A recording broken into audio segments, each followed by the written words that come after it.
وہ مسلسل آنکھیں بند کیے کچھ تلاوت کرنے میں مشغول تھے۔ صرف اتنا سمجھ سکا کہ آخری پارے کی تلاوت کر رہے تھے۔ ان کی تلاوت کرنے سے لڑکی کو اتنی تکلیف ہو رہی تھی جیسے کوئی اس پر چھری کے وار کر رہا ہے۔ اس کے ساتھ آئی عورتیں دور بیٹھ کر رو رہی تھیں۔ مجھے بچی پر بہت ترس آ رہا تھا اور بچی مسلسل مردانہ آواز میں اس کو دھمکیاں دیے جا رہی تھی۔ جب وہ تلاوت کرتے ہوئے اس کے اندر پھونک مارتے تو ایسا لگتا کہ بچی کے اندر تلوار گھس گئی ہے۔ ایک دم لڑکی پیچھے کی جانب پلٹی اور سب کو بول کر کہا کہ جاؤ اپنے اپنے گھر کی خبر لو، سب کے سب کچھ برباد ہو چکا ہے۔ تم میری موت کا تماشا دیکھ رہے ہو تو تم سب کے گھر میں بھی آج ہی موت ناچے گی۔ مجھے خوف نہ آتا مگر گھر کے بارے میں اس طرح کی باتیں اور ایک نازک سی لڑکی اتنی بھاری آواز، مجھے گھر کی جانب سے ٹینشن ہونے لگی۔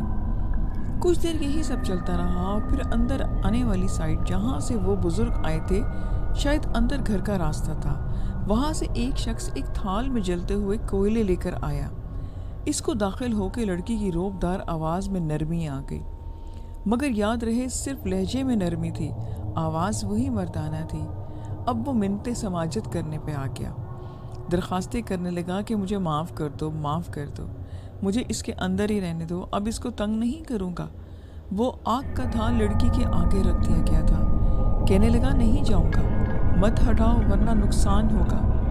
انہیں ہم بزرگ تو نہیں کہہ سکتے لیکن وہ کافی بزرگ تھے کیونکہ وہ بوڑھے نہیں تھے۔ انہوں نے روبدار آواز میں غصے سے کہا کہ اب غرق کرتا ہوں تجھے، چل جلنے کو تیار ہو جائے۔ بس پھر اس کو ایسا خوف طاری ہوا کہ منتیں کرنے لگا، ہاتھ جوڑنے لگا۔ انہوں نے کہا کہ ایک شرط پر زندہ چھوڑوں گا کہ جاتے ہوئے نشانی دے کر جائے گا، بولو جو بولے گا وہ کرے گا، مجھے چھوڑ دو، میرے چھوٹے چھوٹے بچے ہیں۔ وہ کہنے لگا ٹھیک ہے چل نکل جا، دفع ہو جائے یہاں سے، اور قسم کھا کر جا کہ دوبارہ نظر نہیں آئے گا، نہ ہی اس کو تنگ کرے گا۔ وہ بولا ہاتھ جوڑ کر کہ مجھے رہنے دو، میں اس کو اب تنگ نہیں کروں گا۔ اس بار بزرگ نے جلال میں آ کر کسی کو آواز دے کر کہا کہ لے جاؤ اس کو، جا کر لال سائی پر باندھ کر آؤ۔ اب پھر وہ منت سماجت پر آ گیا، مگر انہوں نے اس کی ایک نہ سنی اور کسی نظر نہ آنے والی چیز سے مخاطب ہو کر کہا کہ جاؤ لے جاؤ اس کو، لال سائی کے باندھ کر آؤ۔ پھر یہ کہنا تھا کہ لڑکی نے مردانہ آواز میں زوردار چیخ ماری۔ اس دوران وہاں کمرے میں لگا ہوا ایگزاسٹ فین جو دیوار میں لگا ہوا تھا وہ چل رہا تھا، مگر جیسے لڑکی نے آواز میں چیخ ماری اسی دوران وہ چلتا ہوا فین ٹوٹ کر چور چور ہو گیا اور کمرے میں آ کر گر گیا۔ پنکھا پہلے خطرناک آواز میں ٹوٹا تھا، اس کے بعد وہ زمین پر گرا۔ وہاں لڑکی بے ہوش ہو کر بیٹھ گئی اور حیرانی سے ادھر ادھر دیکھ رہی تھی۔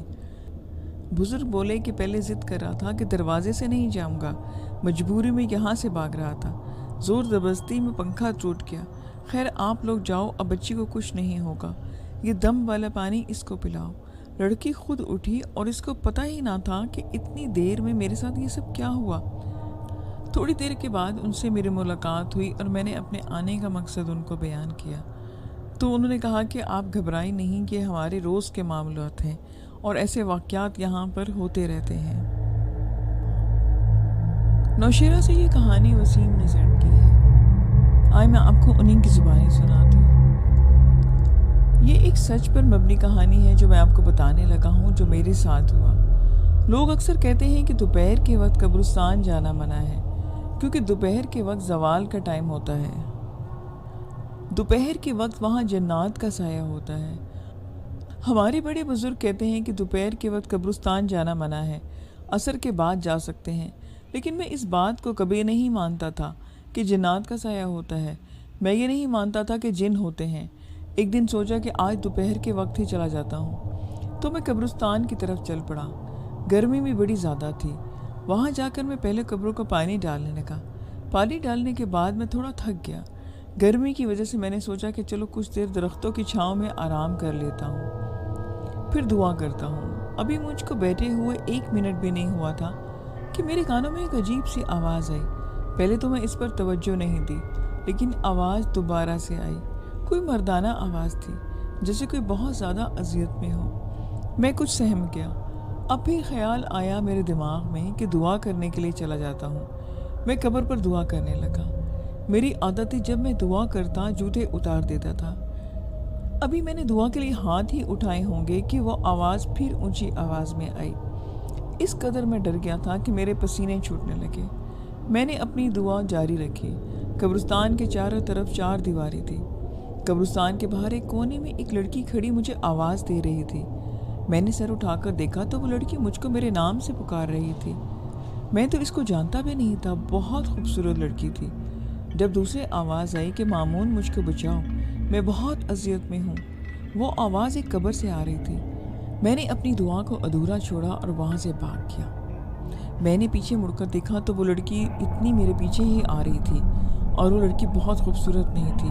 میں نے جب اس کے پاؤں کی طرف دیکھا تو اس کے پاؤں پیچھے کو مڑے ہوئے تھے۔ میرے تو سارے جسم سے جیسے جان نکل گئی۔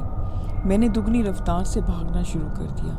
آواز مسلسل تیز سے تیز ہوتی جا رہی تھی، مامون مجھ کو بچاؤ، میں تکلیف میں ہوں۔ اور یہ کہ لڑکی، مامون رک جاؤ، بات سنو میرا، وہ عالم یقین جانو کہ میرا آخری دن ہوگا۔ میں اتنا بھاگا کہ اب مجھ میں ہمت بھی نہیں رہی تھی بھاگنے کی۔ میرا سانس پھول چکا تھا، گرمی سے میرا برا حال، پیاس سے میرا گلا خشک ہو رہا تھا۔ بھاگتے بھاگتے قبرستان کے باہر آیا تو آواز مسلسل آ رہی تھی۔ میں بھاگتا رہا، منہ میں درود شریف پڑھنے لگا، اور سامنے مجھ کو قبرستان کے باہر کچھ فاصلے پر مسجد نظر آئی تو میں بھاگ کر وہ مسجد کے اندر چلا گیا۔ میں اتنا ڈر گیا کہ سوچو کہ مت اللہ کا میں شکر ادا کرتا رہا کہ مسجد کھلی تھی اور میں وہاں بیٹھ کر سانس لینے لگا۔ درود شریف پڑھتا رہا اور ابھی مجھے اللہ کی یاد آنے لگی۔ رو کر میں نے اپنے مالک سے کہا کہ مجھے معاف کر دے، میں کسی مشکل میں پھنس گیا ہوں۔ پھر مسجد میں کسی کے داخل ہونے کی آواز آئی۔ میں نے سوچا آج میں گیا، دیکھا کہ ایک بوڑھا آدمی اندر آ رہا تھا۔ میں اس کے پاؤں دیکھے تو وہ ٹھیک تھے۔ میں سمجھ گیا کہ خدا نے میری سن لی۔ ابھی وہ بوڑھا شخص مسجد میں داخل ہوا تھا کہ آواز بھی آنا بند ہو گئی۔ وہ ظہر کی اذان دینے آئے تھے۔ میں نے نماز پڑھی اور اس کے ساتھ ہی میں اپنے گھر کی طرف مڑا۔ سرگودا سے یہ کہانی عثمان نے سینڈ کی ہے، جو کہ میرے ایک پرانے سبسکرائبر ہیں۔ میری شادی 2015 میں ہوئی تھی اور میں اپنی شادی شدہ زندگی سے بہت خوش تھا۔ میری بیوی شبانہ بہت اچھی اور خوبصورت تھی، میرا بہت ہی خیال رکھنے والی تھی۔ ہم دونوں ایک دوسرے سے بے انتہا محبت کرتے، لیکن کہتے ہیں نا کہ جو چیز دکھائی دیتی ہے وہ کبھی بھی ویسی نہیں ہوتی، وہ آنکھوں کا دھوکا ہوتا ہے۔ وہ میرے کالج میں پڑھتی تھی اور ہم دونوں کی شادی محبت کی شادی تھی، اس لیے میرے گھر والوں نے اس شادی کی بہت مخالفت کی اور مجھے منع کرتے رہے کہ ایک غیر برادری کی لڑکی سے شادی نہ کرو۔ مگر مجھ پر تو عشق کا ایسا بھوت سوار تھا کہ میں نے کسی کی ایک بات نہ سنی اور شبانہ کے ساتھ کورٹ میرج کر لی۔ ہماری شادی کے بعد میرے ابو نے مجھے جائیداد اور گھر سے بے دخل کر دیا تھا، لیکن کیونکہ میری جاب تھی اس لیے مجھے کچھ خاص فرق نہیں پڑا۔ میں شبانہ کو لے کر ایک فلیٹ میں آ گیا۔ ہماری زندگی کے دن بہت خوبصورت شروع ہو چکے تھے، لیکن ان خوبصورت دنوں کی عمر بہت ہی کم تھی، کیونکہ شادی کے 2 سال بعد ہی شبانہ نے عجیب و غریب حرکتیں کرنا شروع کر دیں۔ کبھی وہ ایک دم سے رونے لگتی اور کبھی ڈر کر چیخنے لگتی۔ میری سمجھ میں نہیں آ رہا تھا کہ اس کی بیماری کیا ہے اور ایسا وہ کیوں کر رہی ہے۔ وہ ہمیشہ کہتی رہتی کہ اس گھر میں عجیب و غریب آواز سنائی دیتی ہے اور ایک آدمی نظر آتا ہے۔ میں اس کی بات پر حیران ہو جاتا، کیونکہ مجھے نہ تو کوئی آوازیں سنائی دیتی اور نہ ہی کوئی نظر آتا۔ وہ زیادہ تر وقت اکیلی گزارتی۔ اسے آوازیں آتی جیسے کوئی رو رہا ہو، کوئی لڑ رہا ہو، لیکن کون جانتا تھا کہ ان سب کی حقیقت ایسی بھیانک ہوگی جو میری زندگی بدل دے گی۔ وہ ان سب باتوں کا ذکر اکثر میرے سامنے بھی کیا کرتی، لیکن میں نے اس سب کو شبانہ کا وہم سمجھا اور اس کی بات کو زیادہ اہمیت نہ دی۔ وہ ہمیشہ مجھ سے کہتی کہ وہ دیکھو وہ کھڑا ہے، وہ میرا سب کچھ لے کر جائے گا۔ میں شبانہ سے کہتا کہ یہاں کوئی نہیں ہے، یہ سب تمہارا وہم ہے۔ یہ کچھ دنوں کی بات ہے کہ میں نے تقریباً 40,000 کی رقم اس کو دی اور بولا کہ اسے سنبھال کر دراز میں رکھ دو۔ مگر جب اگلے دن مجھے ان پیسوں کی ضرورت پڑی تو میں نے شبانہ سے کہا کہ وہ واپس لے کر آؤ۔ وہ پیسے لینے گئی تو خالی ہاتھ واپس آ گئی اور بولی کہ وہ پیسے وہاں نہیں ہیں۔ میں بری طرح سے صدمے میں آ گیا۔ یہ کیسے ہو سکتا ہے کہ وہاں پیسے نہ ہو؟ وہ روتی ہوئی بولی کہ ضرور وہاں وہی لے کر گیا ہوگا۔ مجھے اس کی بات پر بہت غصہ آیا۔ یہ کیا کہہ رہی تھی؟ کس سے کہہ رہی تھی؟ میں نے کچھ دوستوں سے ذکر کیا تو انہوں نے بتایا کہ تمہاری بیوی پر جنات کا سایہ ہے، اس لیے ایسی کوئی مخلوق اس کو نظر آتی ہے۔ اس بات پر یقین کرنا میرے لیے تھوڑا سا مشکل تھا، کیونکہ میں بہت ماڈرن اور آزاد خیال کا ہوں، اس لیے میں ان باتوں پر یقین نہیں رکھتا تھا۔ شبانہ کی حالت دن بدن خراب ہوتی جا رہی تھی۔ پھر وقت گزرنے کے ساتھ ساتھ میں ایک اور بات نوٹس کرنے لگا۔ جیسے جیسے وقت گزر رہا تھا گھر کی چیزیں غائب ہو رہی تھیں، ٹی وی اور میرے 2 موبائل۔ آخر یہ کیا ہو رہا تھا؟ میں نے اس سے پوچھا تو اس نے کہا کہ وہی آدمی لے گیا سب کچھ، تم اس کو مار کیوں نہیں دیتے؟ اب میں بوکھلا گیا کہ آخر یہ سب کیا ہو رہا ہے۔ حالانکہ شبانہ کے زیور جو کہ لاکر میں رکھے ہوئے تھے وہاں سے بھی چوری ہو گئے۔ لاکھوں کے زیور کا صدمہ اپنی جگہ اور شبانہ کی حالت اپنی جگہ، میری تو زندگی ٹینشن میں آ چکی تھی۔ مجھے آہستہ آہستہ یہی لگنے لگا کہ یہ کوئی جن بھوتوں کا چکر ہے۔ اور پھر میری زندگی میں وہ رات آئی۔ یہ میری سدا کی روٹین تھی۔ میں دن بار کا تھکا ہارا رات 10 بجے سو جاتا تھا اور پھر صبح تک آنکھ نہ کھلتی۔ لیکن ایک رات اتفاق کہیں یا اس رات کو میری زندگی میں آنا تھا۔ خدا نے مجھے یہ سب دکھانا تھا۔ میری رات آنکھ 2 بجے کے قریب کھلی۔ میں نے جب کروٹ بدلی تو دوسری طرف دیکھا تو شبانہ بیڈ پر نہیں تھی۔ میں کچھ الجھ گیا، رات کے 2 بجے وہ کہاں چلی گئی؟ پھر وہ مجھے کچھ آوازیں بھی آنے لگیں۔ مجھے کچھ تجسس ہوا۔ میں کمرے سے باہر نکلا اور آوازوں کے تعاقب میں کمرے سے نکل کر لان میں آ گیا۔ پھر میری آنکھوں نے ایک عجیب و غریب منظر دیکھا۔ شبانہ لان میں مٹی کھود رہی تھی، جیسے اندر کچھ تلاش کر رہی ہے، اور تھوڑی دیر میں زمین مٹی برابر کر دی۔ میری کچھ سمجھ میں نہیں آ رہا تھا کہ یہ سب کیا ہو رہا ہے۔ شبانہ آخر رات کے 2 بجے لان کو کیوں کھود رہی تھی؟ میں نے اس بات کا ذکر شبانہ سے نہیں کیا اور چپ چاپ آ کر دوبارہ لیٹ گیا۔ لیکن اس کے بعد میں سو نہ سکا اور ساری رات مجھے خیالات آتے رہے۔ اگلی رات اسی وقت ایک بار پھر میری آنکھ کھلی، ایک بار پھر وہ کمرے میں نہیں تھی۔ اب مجھے سمجھنے میں دیر نہیں لگی کہ وہ کہاں ہوگی۔ میں کمرے سے باہر نکلا، وہاں کل والا منظر تھا۔ وہ وہاں گڑھا کھود کر کچھ اندر ڈال رہی تھی یا نکال رہی تھی، مجھے صاف نہیں دکھ رہا تھا۔ ایک تو وہ مجھ سے دور تھی اور دوسرا اندھیرا بھی کافی زیادہ تھا، اور پھر روز یہی ہونے لگا۔ اب میں نے اس حقیقت کی پتہ لگانے کی کوشش کی کہ آخر ہے کیا یہ سب۔ پھر ایک دن شبانہ شاپنگ پر گئی۔ میں گھر کا دروازہ اندر سے بند کر لیا اور وہاں گڑھا کھودنے لگا جو شبانہ کھودتی تھی۔ جب میں نے مکمل گڑھا کھودا تو یہ دیکھ کر میرے قدموں کے ذریعے زمین نکل گئی کہ میرے سارے پیسے تقریباً 2 لاکھ کے قریب اور وہ زیور، وہ سب کچھ اس گھڑے میں تھا، اور وہاں ایک چھوٹا سا موبائل بھی تھا۔ میں نے کانپتے ہاتھوں سے وہ موبائل نکالا۔ شبانہ کی سچائی بجلی بن کر میرے سر پر گری۔ میں نے موبائل آن کیا، اس میں ایک نمبر تھا اور اس پر بار بار کال کیے گئے تھے۔ حقیقت کی کڑی یہی ختم نہیں ہوئی، ابھی مجھ پر اور بھی بجلی گرنا باقی تھی۔ میں نے یہ سب کچھ وہیں کا وہیں چھوڑ کر دوبارہ گھڑا برابر کر دیا۔ وہ گھڑا شبانہ اپنے لیے کھو چکی تھی، یہاں پر اس کو خود گرنے والی تھی۔ وہ جنات بھوت والی ساری کہانی جھوٹ تھی تاکہ وہ اپنے گناہوں پر پردہ ڈال سکے اور میری آنکھوں پر بھی۔ لیکن جھوٹ کی عمر زیادہ لمبی نہیں ہوتی۔ پھر 2 دن کے بعد میں نے شبانہ سے کہا کہ میں آفس کے کام کے سلسلے میں شہر سے باہر جا رہا ہوں اور اگلے دن واپس آؤں گا۔ یہ بول کر میں گھر سے باہر نکل گیا اور پھر گھر میں پچھلے دروازے سے اندر آ گیا اور میں بیڈ کے نیچے چھپ گیا۔ شبانہ نے ایک بار پھر اس گڑھے کو کھود کر موبائل باہر نکالا اور نمبر ملانے لگی اور اس شخص کو میرے گھر بلا لیا۔ کچھ دیر کے بعد وہ شخص میرے گھر میں آ گیا۔ میں پولیس کو پہلے ہی کال کر چکا تھا۔ پولیس بھی آ گئی اور میں نے شبانہ اور اس شخص کے سامنے کیا۔ شبانہ مجھے دیکھ کر ایک دم سے ڈر گئی اور بوکھلا گئی۔